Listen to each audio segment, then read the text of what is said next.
नमस्कार, आप देख रहे हैं हिंदी खबर। मैं हूं आपके साथ ऋतु भंडारी। शुरुआत करेंगे अपनी खास पेशकश की, जहां अपने प्रवचनों को लेकर सुर्खियों में रहने वाले मथुरा वृंदावन के संत प्रेमानंद महाराज को लेकर जगत गुरु राम भद्राचार्य ने एक बड़ा बयान दे दिया। उन्होंने चुनौती देते हुए कहा है कि वो एक अक्षर संस्कृत बोलकर दिखा दे या फिर उनके द्वारा कहे गए श्लोकों का हिंदी में अनुवाद समझा दे। अब आपको यह भी बता दें कि संत प्रेमानंद महाराज के पास बड़े से बड़े सेलिब्रिटी आशीर्वाद लेने के लिए आए दिन पहुंचते हैं, जिसमें तस्वीरें भी हम आपको दिखाते हैं, जिनमें क्रिकेटर विराट कोहली जैसे नामचीन सेलिब्रिटी शामिल हैं। अब एक इंटरव्यू हाल फिलहाल में राम भद्राचार्य की तरफ से दिया गया था, जिसमें अलग अलग मुद्दों पर बेबाकी से उन्होंने अपनी बात रखी, अपनी राय को रखा। इस दौरान उनसे प्रेमानंद महाराज के बारे में भी पूछा गया, जो कि अक्सर अपनी सादगी और भक्ति के कारण सोशल मीडिया पर आज के यूथ के बीच चर्चा में रहते हैं।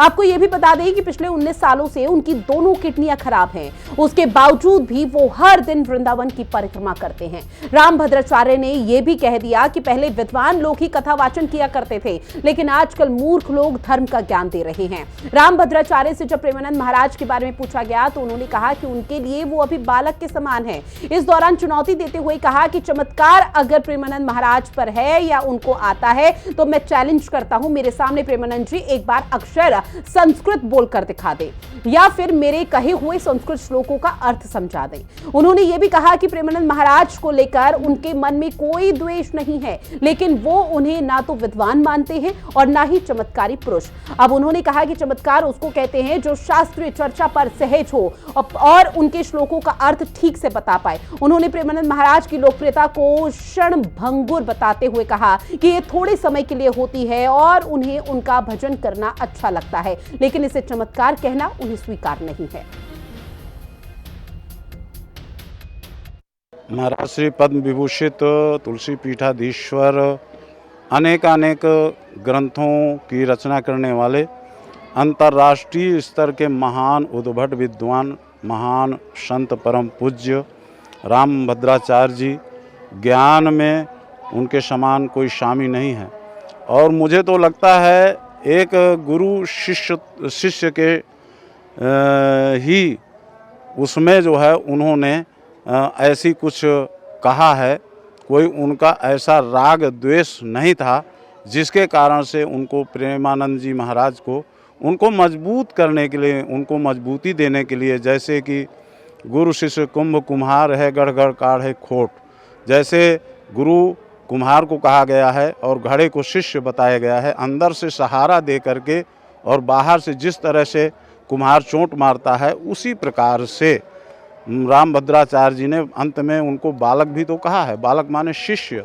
देखिए, पूज्य जगतगुरु जी महाराज ने जो कहा वो अपने आप में पूर्ण महापुरुष हैं और उनके पीछे समाज के प्रति उनका बहुत बड़ा योगदान है।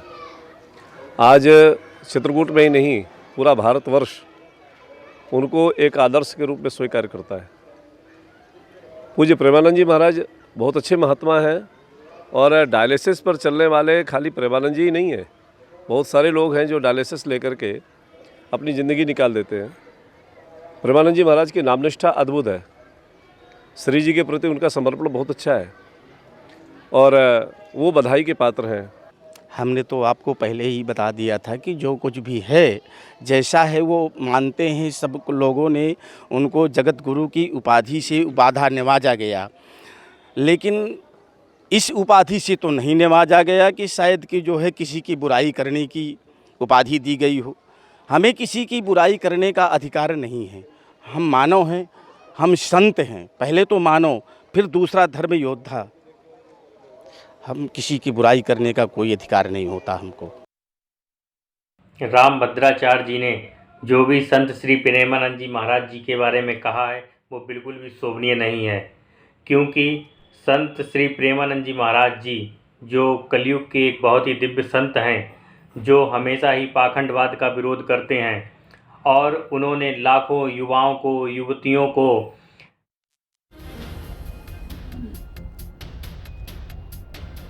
और देखिए, प्रेमानंद महाराज पर रामभद्राचार्य भड़के। हालांकि उन्होंने हाल ही में एक इंटरव्यू दिया। इंटरव्यू के दौरान उन्होंने प्रेमानंद महाराज जी को लेकर कुछ ऐसी बातें कही जिसको लेकर अब संत समाज दो गुटों में बंट चुका है। संत समाज का ये कहना है कि रामभद्राचार्य को घमंड आ चुका है, वो अहंकार में है, जो कि एक अच्छे संत की निशानी नहीं है। आपको बता दें कि स्वामी रामभद्राचार्य की संत प्रेमानंद पर की गई टिप्पणी पर संत समाज में अब रोष व्याप्त है और लगातार अलग अलग तरह की टीका टिप्पणी सामने आ रही है। कई प्रमुख संतों ने इस बयान पर कड़ा विरोध भी दर्ज कराया, इसे सनातन धर्म की एकता के लिए हानिकारक करार दिया। संतों का यह मानना है कि ऐसी टिप्पणियां अनावश्यक विवाद को पैदा करती हैं और समाज और विशेष रूप से युवा पीढ़ी पर नकारात्मक असर डालती हैं, क्योंकि आपको याद होगा प्रेमानंद महाराज की तरफ से जो यहां पर चीजें मोटिवेट लोगों को किया जाता है, जब उनके दरबार में उनके पास यहां पर लोग पहुंचते हैं तो उनको मोटिवेट करते हुए कई बातों का जिक्र भी करते हैं। खास पैनल हमारे साथ जुड़ा हुआ है जिनसे आप सभी का परिचय करा दें। आचार्य राज मिश्रा जी हिंदू धर्मगुरु हमारे साथ जुड़े हुए हैं। महंत अमन गिरी जी हिंदू धर्मगुरु हमारे साथ जुड़ चुके हैं। साथ ही गुरु अरुण कृष्णा जी भी हमारे साथ जुड़े हुए हैं। Doctor HS. रावत जी भी हमारे साथ जुड़े हुए हैं। हिंदू धर्मगुरु, आप चारों का बहुत स्वागत करती हूँ हिंदी खबर में। राज मिश्रा जी, शुरुआत में सर आप ही के साथ करूंगी, जो कि रामभद्राचार्य जी की तरफ से प्रेमानंद महाराज जी के लिए जिस तरह के शब्दों का, जिस तरह की बातों का जिक्र किया गया, उसे आप लोग कैसे देख रहे हैं? क्योंकि इस वक्त देश में संत समाज दो गुटों में बंट चुका है, एक रामभद्राचार्य के समर्थन में है, दूसरा प्रेमानंद महाराज के समर्थन में। देखिए, रामभद्राचार्य जी एक बड़े संत हैं और प्रणाम के योग्य हैं और बहुत विद्वान हैं। मैं उनका इस विषय पर बहुत रिस्पेक्ट करता हूं। राम मंदिर इत्यादि के विषय पर उनकी दी गई जो उदाहरण है, जो दी गई वाक्य में जो साक्ष्य थे, उसके लिए वो प्रणाम के योग्य है। लेकिन मैं एक चीज पर बहुत सख्त मुझे विरोध है इस बात का, अहंकार परमात्मा कभी स्वीकार नहीं करता है और अहंकार युक्त प्रयोग किए गए रामभद्राचार्य जी के जो शब्द हैं, श्री रामचरितमानस के अंतर्गत एक शब्द कहा गया, गोस्वामी तुलसीदास जी ने लिखा। मैं इसलिए श्री रामचरितमानस का उदाहरण दे रहा हूं क्योंकि रामभद्राचार्य जी तुलसी पीठाधीश्वर हैं। रामभद्राचार्य जी राम कथा को करते हैं। श्री रामचरितमानस में कहा गया, अहंकार अदुखट डमरुआ और दम्भ कपट मनमाद नेहरुआ। अहंकार इस संसार का सबसे बड़ा शत्रु है और आप अगर जगत गुरु हैं तो आपको अहंकार से बहुत दूर रहने की आवश्यकता होती है। भगवान राम ने स्वयं कहा है कि मोते अधिक संत कर लेखा, संत का सम्मान मुझसे अधिक होना चाहिए। क्या हम प्रेमानंद जी को संत नहीं मानते हैं? क्या मैं ये कह दूं कि जो व्यक्ति संस्कृत फर्राटेदार बोल सकता है या जो व्यक्ति व्याकरण में अच्छा हो सकता है, क्या वही संत हो सकता है? क्या मैं कबीर जी को संत नहीं मानूं? क्या मैं रैदास जी को संत नहीं मानूं? क्या मैं शबरी को संत नहीं मानूं? क्या मैं मीरा को संत नहीं मानूं? तो इस शब्द को कहना, जगत गुरु होकर के इतने बड़े पोजीशन पर बैठ करके और ये कहना कि मेरे सामने एक अर्थ भी बता करके दिखा दे, एक मेरे एक श्लोक का भी अर्थ कर दे, तो इसका मतलब आपको संस्कृत के ज्ञान का अहंकार उत्पन्न हो गया है और जब वो अहंकार उत्पन्न होता है तो उसको परमात्मा स्वीकार नहीं करते। आप लोगों ने देखा होगा, आपको पता होगा, रावण सबसे बड़ा विद्वान है। रावण के अंदर संस्कृत की बहुत बड़ी नॉलेज थी। वो कहता है, मुस्सा ज्ञानी मुस्सा पंडित दुनिया में ना कोई दूजा है, मैंने अपने सिर को काट काट शिव शंकर जी को पूजा है। उसने अपने सिर को काट करके और भगवान शंकर को चढ़ा दिया, उससे बड़ा नॉलेजेबल कोई नहीं रहा। लेकिन क्या उसके ज्ञान की पूजा हुई? मुझे लगता है रावण की पूजा नहीं होती है, लेकिन शबरी की पूजा होती है। रावण को सम्मान की दृष्टि से नहीं देखा जाता, लेकिन केवट और निषाद राजगुरु को सम्मान से देखा जाता है। तो परमात्मा ज्ञान की दृष्टि से प्राप्त नहीं होते हैं। किसी ने कहा था कि तुम कहते हो पुस्तक लिखी, हम कहते निज नैनन देखी। तुम वो कह रहे हो जो पुस्तक में लिखा है, मैं वो कह रहा हूं जो मुझे मेरी अंतरात्मा कह रही है, जो मैंने ठीक है। निश्चित तौर पर ये कहा जा रहा है राज मिश्रा जी की तरफ से कि रामभद्राचार्य पर अहंकार आ चुका है, जिसकी वजह से वो इस तरह की तल्ख टिप्पणियां कर रहे हैं प्रेमानंद महाराज पर। ऐसे में एच.एस. रावत जी आपके पास आते हुए, जो कि देखिए जो अहंकार है वो किसी पर भी यहाँ पर अगर आ जाए तो वो बर्दाश्त नहीं किया जाता, वो फिर अपने आप को बहुत ज्ञानी समझने लगता है और यही आरोप अब रामभद्राचार्य जी पर लग रहा है। उससे आप सहमत? देखिए, आरोप जो लग रहे हैं वो ठीक है। अहंकार विनाश की शुरुआत करता है। ये दोनों संत ज्ञानी हैं, इसमें कोई दो राय नहीं है और दोनों का कोई भी आपस में इनकी तुलना नहीं हो सकती। एक संत ज्ञान मार्गी हैं और एक संत भक्ति मार्ग के हैं और भक्ति मार्ग वाला जो संत है वो ज्ञान मार्ग को नहीं मिलेगा और ज्ञान मार्ग वाले की कहीं कंपटीशन आपस में हो ही नहीं सकता। इसलिए रामभद्राचार्य जी को ज्ञान मार्ग है उनको संस्कृत रटे हुई है, उनको श्लोक रटे हुए हैं, मंत्र रटे हुए हैं। हो सकता है प्रेमानंद जी को ना हो, जी लेकिन उनके अंदर जो भक्ति मार्ग है, उसके अंदर जो पराभक्ति है, उसका कोई मुकाबला नहीं है। दोनों संत उच्च कोटि के हैं। आपस में इन दोनों को इस प्रकार की बातें आपस में नहीं करनी चाहिए। मुझे लगता है कि जिस व्यक्ति के अंदर वैराग्य आ जाता है, जो भगवान की भक्ति मार्ग में हो जाता है, उसका आनंद ज्ञान मार्ग से अलग होता है। और ज्ञान मार्ग के अंदर अहंकार आना जरूरी हो जाता है कभी कभी, क्योंकि उनको ये लगता है कि मैंने बड़ा लॉजिकल तरीके से, मैंने ज्ञान के माध्यम से मैं करने के बाद मैंने ये चीज समझी है, मैंने योग देखा है, मैंने अष्टांग योग देखा है, मैंने भक्ति योग से दूरी बना करके मैंने समाधि में जा करके भगवान के दर्शन किए, और मैं किसी दूसरे को भी दिखा सकता हूं। जब आदमी के दिमाग में ये बात आती है, वो भी भगवान को प्राप्त कर लेते हैं, और लेकिन उनके पास में मैं रहती है। और जहां दूसरे जो भक्ति मार्ग वाले लोग तो होते हैं, उनके अंदर मैं नहीं रहती है। इसलिए इन दोनों संतों की तुलना करना हमारे जैसे प्राणी के लिए असंभव है, क्योंकि बहुत उच्च कोटि के संत हैं दोनों की दोनों। लेकिन हाँ, इतना जरूर है, मिश्रा जी ने जो कहा है कि अहंकार नहीं होना चाहिए किसी भी चीज का। जहां अहंकार आना शुरू हो जाता है, तो फिर जो हमारे ज्ञान की जो फाइलें होती है ना, वो फॉर्मेट होनी शुरू हो जाती हैं। विज्ञान ये कहना शुरू करता रही तुझे। ठीक है, महंत अमन गिरी जी, आपके पास आते हुए आपको क्या लगता है, क्योंकि रामभद्राचार्य जी की तरफ से कहा गया है कि मैं चैलेंज करता हूं प्रेमानंद महाराज को, अगर एक संस्कृत का श्लोक वो बोल दे या संस्कृत पढ़ने के लिए बोल दे तो शायद वो ना पढ़ पाए, तो क्या जैसे संस्कृत भाषा आती है, संस्कृत में श्लोक बोलने आते हैं, उसका उच्चारण करना आता है और उसका अनुवाद कर सकता है, वही संत की पद्धति पर बैठ सकता है? तो मैं पहले जितने भी दिव्य मूर्ति हैं उन सबको नमन करता हूँ। आप सभी बहुत सम्मानजनीय समाज की दिव्य मूर्ति हैं। साथ ही साथ हमारे जो एंकर हैं ऋतु भंडारी जी, मैं आपसे एक विशेष आग्रह करता हूँ कि परम आदरणीय जगत गुरु रामभद्राचार्य जी महाराज, आप कृपा कर रामभद्राचार्य से संबोधन मत करिए महाराज का। उनका क्या है कि बहुत उन्होंने तपस्या कर ये उपलब्धि पाई है, और कहेंगे उनकी जो तपस्या है वो पूरे विश्व में विख्यात है। आदरणीय सुप्रीम कोर्ट भी जिसके साक्ष्य के आगे राम मंदिर बनाने का कहें कि उनको एक मार्ग मिला, और आने वाले समय में भी जिसको हमारे शास्त्रों के बारे में, वेदों के बारे में, जो एक समुद्र के रूप में ज्ञान रखता है, उसके चरित्र के बारे में हम लोग किसी भी प्रकार की अमर्यादा ना बोलें, उनको सीख ना दें। उनको अपने आप में वो एक ज्ञान का समुद्र है, हम मानते हैं। और आप एक बात देखेंगे, आदरणीय प्रेमानंद जी महाराज ने भी अभी तक कोई भी वक्तव्य नहीं दिया, क्योंकि वो जानते हैं आदरणीय जगत गुरु बहुत ज्ञानी हैं, बहुत विवेकशील हैं। अगर उन्होंने कोई बात बोली है, महान संत हैं, घर के बड़े हैं, अगर कोई बड़ा बात बोल देता है तो उसके लिए कोई छोटे कोई बुरा नहीं मानते हैं। बस उसको क्या है, बड़े तो बड़े ही रहेंगे। हाँ ठीक है, लेकिन फिर भी संत समाज दो गुटों में बटा हुआ है। और देखिए, बुरा तो आप भी मान रहे हैं अमन गिरी जी, अमन गिरी जी, बुरा तो आप भी मान रहे हैं कि यहाँ पर प्रेमानंद महाराज जी को लेकर जिस तरह से जिक्र रामभद्राचार्य जी की तरफ से किया गया है, पूज्य मानते हैं हम, धर्म गुरु जी, जगत गुरु जी को भी पूज्य मानते हैं। हम में से कोई भी ये बात नहीं मना करेगा। हम जितने चारों के चारों बैठे, अगर मेरी बात में कोई कटाक्ष करता है, कोई कह दे जगत गुरु को आप जगत गुरु नहीं मानते, रामभद्राचार्य जी को जगत गुरु नहीं मानते, आप पूछ लीजिए किसी से भी। हम चार बैठे, हम चार अलग नहीं, हम चार एक है। नहीं, क्योंकि देखिए अभी तक तीन लोगों से मैंने बात की है और तीनों का फिलहाल ये कहना है कि हाँ, वो सब उच्च कोटि के संत हैं, और ऐसे में उनको मानना, उनके विचारों को समझना उनके लिए भी और हर किसी के लिए, मुझे लगता है सनातन धर्म से जुड़े हुए लोग हैं और उच्च कोटि के हैं तो हर किसी के लिए जरूरी भी हो जाता है। लेकिन जब इस तरह की टीका टिप्पणी की जाती है तो शायद सवाल उठ जाते हैं। राज मिश्रा जी, 1 मिनट में मैं आपके पास लौट रही हूँ, उससे पहले गुरु अरुण कृष्णा जी आपके पास आते हुए आप कैसे देख रहे हैं पूरे इस विवाद को?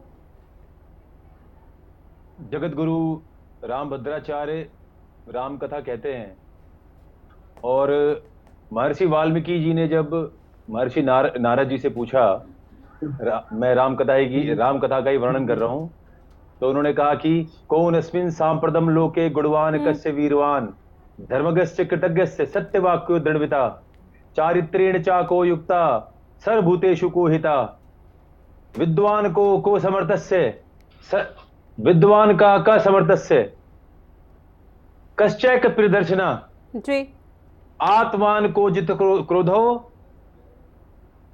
द्वितमान को अनसूय क्या।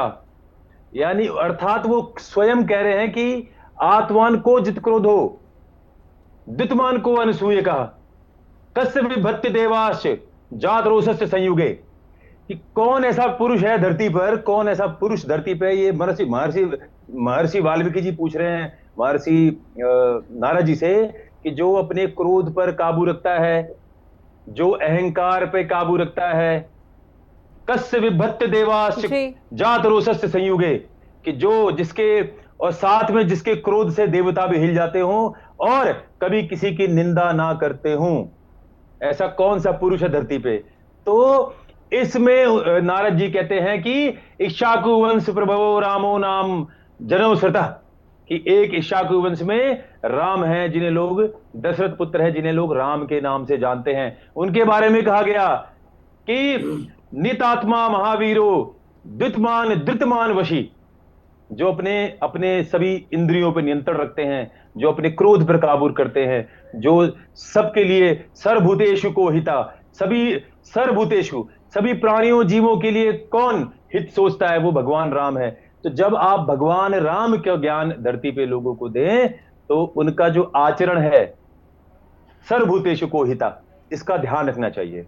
क्योंकि ज्ञान एकत्रित करना और ज्ञान एकत्रित करके अपने शब्दों को बहुत ही सटीक मर्यादित ढंग से बोलना, जैसे जैसे आपका व्यक्तित्व और आपकी लोकप्रियता बढ़ती जाती है, आपके सभी शब्दों का प्रभाव आम जनमानस पर पड़ता है। और विशेषता हम जैसे धर्मगुरु, जो इन्हीं लोगों को जगत गुरु राम भद्राचार्य, प्रेमानंद जी महाराज जैसे लोगों को देख के हम सीखते हैं, इनके आचरण से, इनके ज्ञान से हम सीखते हैं। और मैं इस बात को पूरी तरह से खंडन करता हूं कि देखिए, साधु और संत, ज्ञानी, शास्त्री, आचार्य सब अलग अलग रूप है सबके। साधु संत बिना ज्ञान के चल सकता है, लेकिन जो आचार्य है, धर्मगुरु है और जो कथावाचक है, इस तरह के जितने भी पद हैं, बिना ज्ञान के इनका निराकरण नहीं हो सकता।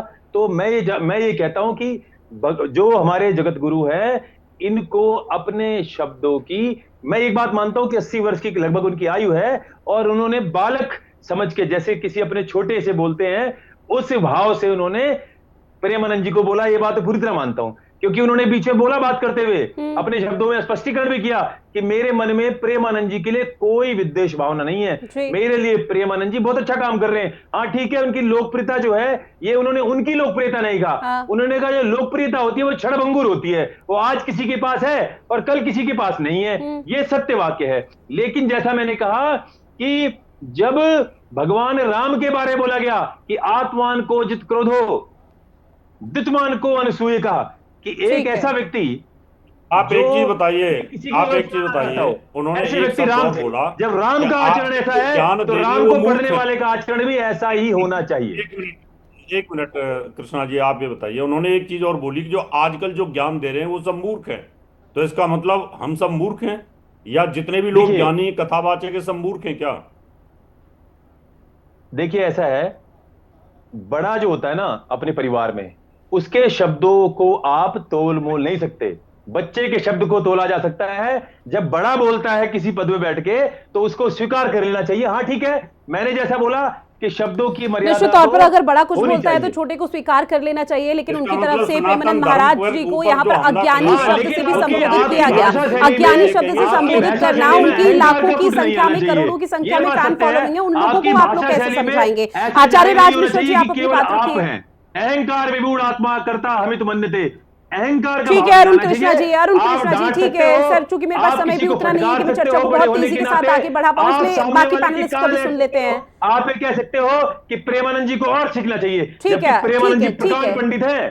ठीक है अरुण कृष्णा जी, राज मिश्र जी अपनी बात रखिए आप। पांडित में कोई संदेह नहीं है। तुझे एक बात क्लियर कहना चाहता हूँ, एक्चुअल में मैं बताऊं, वास्तविकता में मैं जगत गुरु शंकराचार्य जी का सम्मान करता हूं। मैं असम्मान नहीं कर सकता हूं, क्योंकि हम लोग छोटे हैं, असम्मान करें वो ठीक नहीं। लेकिन जो शब्द उन्होंने यूज किया है, बड़े हैं बड़े हैं बड़े हैं जी, बड़ा ये नहीं कहता कि तू तो ये कर ही नहीं पाएगा, तुझे तो ये आता ही नहीं, तू मुझे करके दिखा। बड़ा ये नहीं कहता है, बड़ा कहता है बेटा इसको इस प्रकार से करोगे तो और अच्छा लगेगा। ठीक है, जो गुरु भी अगर अपने आप को मानता है ना, श्री रामचरितमानस में संत का लक्षण है। मैं यहां बैठे हुए जितने पैनलिस्ट हैं, मैं सबसे कहूंगा अगर मैं जो शब्द कह रहा हूं उसको काट करके दिखा दीजिएगा, पॉसिबल नहीं होगा। खैर हम सभी लोग एक ही बात कह रहे हैं, देखिए आप भी अहंकार कर रहे हैं, बात कह रहे हैं। ठीक है, अहंकार अरुण कृष्णा जी एक बार सुन लीजिए, अरुण कृष्णा जी सुन लीजिए एक बार सुन लीजिए, बीच में इंटरप्ट नहीं एक एक करके। आपने कहा इस पैनल बैठ के कोई भी काट के दिखा दे, ये शब्द मत बोलो आप। चिल्लाना नहीं चाहेंगे। श्री रामचरितमानस के आरण्य कांड का अब दोहा नंबर आपकी भाषा में भी अहंकार दिख रहा है दोहा कि नंबर मेरे शब्दों को कोई काट के दिखा दे। 3 है, शब्द तो सारे काटे जा सकते हैं महाराज, अहंकार नहीं। जप तप प्रदम संजम गुणे कर्माणि सर्वशः अहंकार विमूढ़ आत्मा कर्ता अमृत मन्यते। तो अहंकार तो आप भी बताइए अपने शब्दों में, हम यही कहना चाहते हैं बस। श्रद्धा क्षमा मैत्री दाया मुदिता मम पद प्रीत अमाया। यदि संत के अंदर श्रद्धा नहीं है, क्षमा नहीं है, मैत्री नहीं है, दाया नहीं है, तो वो संत नहीं हो सकता है। अगर संत के अंदर, और जो उनका ये वाला वर्ड था कि मेरे, मतलब मैं ब्रह्मा अपने आप को समझ रहा हूं क्या? स्वामी रामभद्राचार्य जी अपने आप को ब्रह्मा समझ रहे हैं क्या? मेरे आपने भी अभी ये बोला कि मेरे जो शब्द है इसको कोई काट के दिखा दे, आपने भी कहा भी है। इतने अब राजमिश्रा जी क्या माने कि आप अहंकारी हैं? और अगर आप अहंकार को नहीं त्याग पा आपने रहे भी कहा, हैं, मुझे लगता है आपने कहा कि मैं आपने कहा कि रामचरितमानस का एक दोहा बोलूंगा।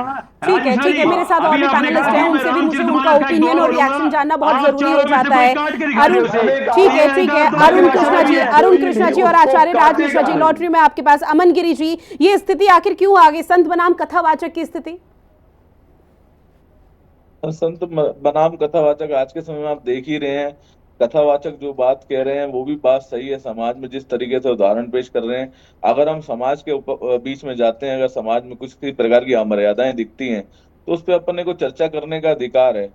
बीच में अनिरुद्धाचार्य जी ने भी कई बातें बोली, प्रेमानंद जी महाराज ने भी कुछ बात बोली, हमने भी उस चीज को लेकर समाज के प्रति भी आए। और मैं तो ये कहता हूँ कि हमारे समक्ष आचार्य राज मिश्रा जी बहुत ज्ञानी हैं, बहुत संयमशील हैं, और महाराज की वाणी से कई लोगों को बहुत सुख मिलता है। मैं खुद ही महाराज की वाणी सुनता हूँ, लेकिन महाराज मैं छोटा सा, मैं तो कहूँ मैं बहुत कम ज्ञान रखता हूँ आपके आगे। जगत गुरु बहुत ज्ञानी हैं, आप जानते हैं। हम लोग उनकी उनकी महिमा के बारे में ना इस प्रकार ऐसे चर्चा करें, आपकी तो महाराज आप सब जानते हैं। आपका और तो स्वामी रामभद्राचार्य जी का बहुत सम्मान करता हूं, जो बात बोल रहे हैं वो भी समाज में सही है। आज के समय में बहुत ज्यादा मर्यादाएं भी हैं, उनका भी विरोध हो रहा है। शायद इस उपलक्ष्य में महाराज ने बात चर्चा करी हो। ठीक है, एच.एस. रावत जी आपके पास आते हुए, क्योंकि कुछ लोग अब ये भी कह रहे हैं कि प्रेमानंद महाराज जी को जानबूझकर नीचा दिखाने की कोशिश की गई है। देखिए, भक्ति वाला जो आदमी होता है ना, वो कभी नीचा नहीं देख सकता। मीराबाई को बहुत दिखाने की कोशिश की, नीचा दिखाने की कोशिश की, बहुत बदनाम किया उनको, लेकिन क्या मीराबाई को नीचा दिखा पाए? वो कृष्ण में ही समा गई। वो आज भी मीराबाई के ऊपर लाखों लोग, हजारों लोग रिसर्च कर रहे हैं, कबीरदास जी के ऊपर हजारों लोग रिसर्च कर रहे हैं, रहीमदास जी के ऊपर रिसर्च कर रहे हैं, सूरदास जी को रिसर्च कर रहे हैं। मैंने कहा कि ज्ञान मार्ग अलग है, भक्ति मार्ग अलग है, और दोनों संतों का कभी आपस में तालमेल बैठ नहीं सकता। जो अनुभव प्रेमानंद जी को भक्ति मार्ग का है वो तो जगत गुरु जी को नहीं हो सकता, और जो जगत गुरु जी को वेदों का ज्ञान है, श्लोकों का ज्ञान है, संस्कृत की उनके ऊपर पकड़ है पूरी, वो किसी दूसरे को नहीं हो सकता। तो इसलिए इन दोनों की तुलना करना मुझे लगता अच्छा नहीं है। लेकिन हाँ, सनातन धर्म में आपस में इस तरह की बातें होना, ये एक क्षति जरूर होती है। उन्होंने कहा जितने भी कथावाचक हैं या बोल रहे हैं सब मूर्ख हैं, तो सनातन धर्म के ऊपर उंगलियां दूसरे लोग जरूर उठाएंगे, मुस्लिम लोग जरूर उठाएंगे, दूसरे ईसाई बोलेंगे सनातन धर्म में जो प्रवचन कर रहे हैं ये मूर्ख हैं। तो ऐसे शब्दों से दोनों ही विद्वानों को बचना चाहिए। निश्चित तौर पर दोनों ही विद्वानों को बचना चाहिए, लेकिन जिस तरह से विवाद यहाँ पर गरमाया हुआ है, ऐसे में गुरु अरुण कृष्णा जी आपके पास आते हुए, क्योंकि विवाद अब बहुत ज्यादा हो चुका है, ना ही संत समाज बल्कि पूरे देश इस वक्त सनातन धर्म दो गुटों में बंट चुका है और दोनों एक एक का समर्थन कर रहा है। लेकिन इस तरह की जो स्थिति पनपी है उसको लेकर कैसे समझाया जाएगा कि स्वामी रामभद्राचार्य महाराज जी वो सही हैं, उन्होंने जो अपने विचार व्यक्त किए हैं प्रेमानंद महाराज जी के लिए वो सही हैं, उनके भक्तों को कैसे समझाया जाएगा ये? फिर देखिए, साधु संत के लक्षण होते हैं, साधुनेति पाराणी धर्म कार्याणी सा साधु। साधु जो शालीन हो, परोपकारी हो, किसी का बुरा ना चाहता हो, किसी का अहित ना करता हो, वो साधु है, वही संत है, वही ज्ञानी है। मैं सभी धर्माचार्यों से और हमारे जगत गुरु से कहना चाहूंगा कि हमारे शत्रु आपस में नहीं है। हमारा शत्रु कहीं और बैठा है, जो एक एक मदरसे के अंदर आतंकवाद की फैक्ट्री बनाकर बैठा हुआ है। प्रतिदिन 50-50 हजार कारतूस मदरसों में निकल रहे हैं, 350 बंदूकें निकल रही हैं, नोट जाली नोट बनाने की मशीनें निकल रही हैं मदरसों के अंदर, स्लीपर सेल निकल रहे हैं, देश से गद्दारी करते हुए पाकिस्तान से संबंध निकल रहे हैं मुसलमानों के, और डेमोग्राफी चेंज करने के सारे उपकरण इस्तेमाल हो रहे हैं। तो मैं इन धर्माचार्यों से बोलूंगा और कथावाचकों से बोलूंगा जो कथा केवल एंटरटेनमेंट के लिए कर रहे हैं, भैया केवल कृष्ण का जो रूप आप लोग पेश करते हो ना, कृष्ण का बांसुरी कन्हैया और माखन चोर, आप उनका सुदर्शन चक्र और उनका जो वीर रूप है महाभारत का, कथावाचकों उसको भी सामने लाओ ताकि लोगों के अंदर वीर रस जागे। और मैं जगत गुरु से कहूंगा, जगत गुरु महाराज से, ठीक है, फिलहाल देखिए विवाद लगातार बढ़ रहा है और हर दोनों के जो यहाँ पर समर्थक हैं वो लगातार कई तरह की टिप्पणी भी यहाँ पर कर रहे हैं, कोई समर्थन कर रहा है, कोई नहीं कर रहा। लेकिन अब आने वाले समय में किस तरह की चीजें रहेंगी वो देखना बेहद महत्वपूर्ण है। बहरहाल आप सभी मेहमान जुड़े और चर्चा की इस महत्वपूर्ण विषय पर, उसके लिए आप सभी का बहुत शुक्रिया। और खास पेशकश में इतना ही। देश और दुनिया की बड़ी खबरों के लिए आप बने रहिएगा हिंदी खबर के साथ। नमस्कार।